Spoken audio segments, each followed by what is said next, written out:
Magandang umaga sa ating lahat. Ngayon ay February 11, 2024 at narito ang update sa maging lagay ng panahon. Bahagyang muling lumakas ang northeast monsoon o amihan at saksalukuyan ay nakaka-apekto ito dito sa malaking bahagi ng Luzon kung saan ngayong araw ay magdadala ito ng maulap na kalangitan at mataas na tsansa ng mga mahinang pagulan o pagambon, lalong-lalo na dito sa may silangang bahagi ng Luzon. At sa kasalukuyan ay wala tayong minomonitor or namamataan pa na sama ng panahon na maaaring maka-apekto dito sa ating bansa.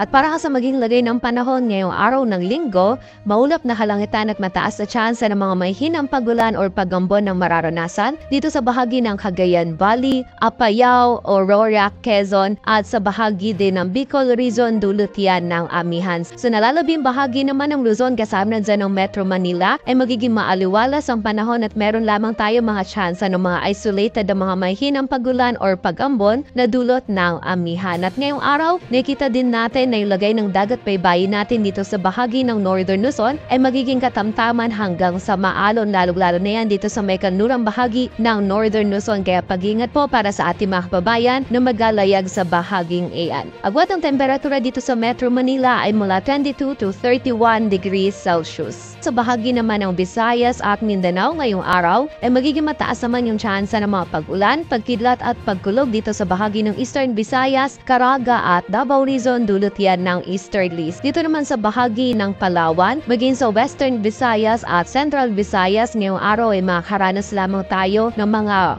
isolated na mga mahinang pagulan or pagambon na dulot naman ng amihan. At dito po sa nalalabing bahagi ng Mindanao ay meron lamang tayong posibilidad ng mga isolated na mga pagulan, pagkidlat at pagkulog dulot yan ng mga localized thunderstorms. Agwat ang temperatura sa Cebu ay mula 26 to 30 degrees Celsius at sa Davao naman ay 23 to 32 degrees Celsius. At para mo sa 3-day outlook na mga key cities na ating bansa, in the next 3 days bukas yan ng Lunes hanggang sa Miyerkules ay patuloy pa rin pong makaka-apekto yung amihan sa malaking bahagi ng Luzon kung saan dito sa Metro Manila maging sa bahagi din ng Baguio City ay patuloy na magiging maaliwalas yung panahon at meron lamang tayong mga chance or posibilidad ng mga isolated na mga mahinang pagulan or pagambon na dulot nga po yan ng amihan. Dito naman sa bahagi ng Legazpi City ay magiging maulap pa rin yung kalangitan in the next 3 days at mataas pa rin yung tsansa ng mga pagulan or mga mahinang pagulan na dulot pa rin ng amihan. Agwat ang temperatura sa Metro Manila ay mula 22 to 31 degrees Celsius, sa Baguio City naman ay 13 to 23 at sa Legazpi City ay 24 to 29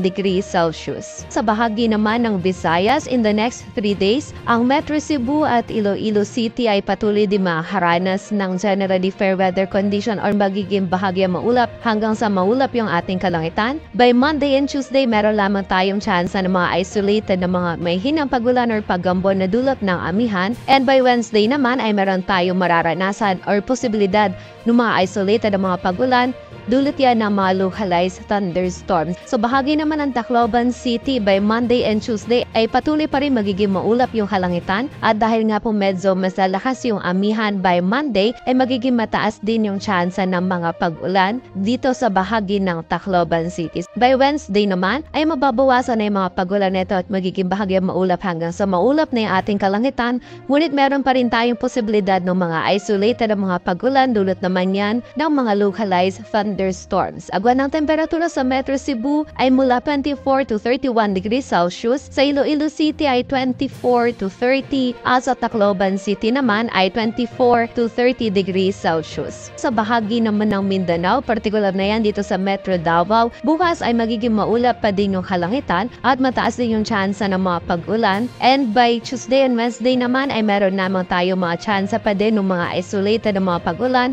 dulot naman yan ng mga localized thunderstorms. Sa bahagi naman ng Cagayan de Oro City at Zamboanga City, bukas ay meron lamang tayong tsansa ng mga isolated na mga mahinang pagulan or pagambon. And by Tuesday and Wednesday naman ay meron tayong mga tsansa lamang ng mga isolated na mga pagulan dulot pa rin po yan ng mga localized thunderstorms. And during severe thunderstorms, itong mga pagulan nito, posible pa rin po maging katamtaman hanggang sa mga malalakas na pagulan. Agwat ang temperatura sa Metro Davao ay 23 to 32 degrees Celsius, sa Cagayan de Oro City ay 25 to 31 degrees Celsius at sa Zamboanga City naman ay 24 to 34 degrees Celsius.